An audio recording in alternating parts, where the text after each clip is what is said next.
Salut, c'est Mathieu Ludovox et aujourd'hui dans ce Ludo Chrono, je vais vous présenter Dead Last. Dead Last, c'est un jeu de majorité et d'élimination et de complot pour 6 à 12 joueurs de 10 ans ou 12 ans et plus selon votre public, et des parties aux environs de 45-50 minutes. Alors dans Dead Last, nous sommes une bande de bandits qui ont fait un casse et qui ont récupéré de l'or, des lingots d'or, et nous ne sommes pas d'accord sur le partage. Du coup, nous avons sorti les pistolets et nous allons essayer d'être le dernier en vie pour récupérer les lingots. Comment est-ce que ça va se passer? Eh bien, chaque joueur, donc qui est représenté par une carte et une couleur, va avoir des cartes qui correspondent aux autres couleurs, aux autres joueurs donc que nous pouvons désigner.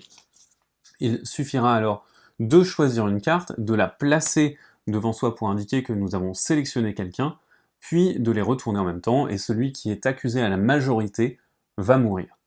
Alors ça paraît simple dit comme ça, sauf qu'en fait, nous avons le droit de tricher dans le jeu, puisque nous sommes des malfrats. Nous pourrons communiquer avec tout le monde, et communiquer de toutes les façons possibles, en chuchotant, en envoyant des messages, en passant des coups de fil, en envoyant des emails si vous êtes près d'un ordinateur, en faisant des gestes, en montrant ses cartes. Vous pouvez tout faire tant que vous n'indiquez pas à votre cible que vous l'attaquez.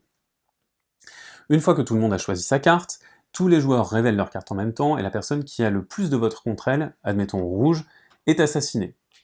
Tous les joueurs qui ne sont pas dans la majorité votante sont pris dans la fusillade et sont morts aussi, admettons par exemple bleu et violet. Il reste donc 4 joueurs qui vont combattre les uns avec les autres, ou en tout cas se mettre d'accord plus ou moins, et lorsqu'il ne reste plus qu'un joueur, il va récupérer le magot. Si jamais il devait n'y avoir plus que 2 joueurs, par exemple noir et gris, il s'ensuit un dilemme du prisonnier.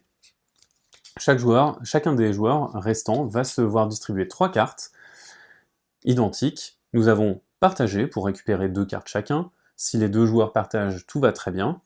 Voler pour tout récupérer. Si jamais les 2 joueurs volent, ils arrivent avec un pistolet, ils se fusillent et personne n'a rien.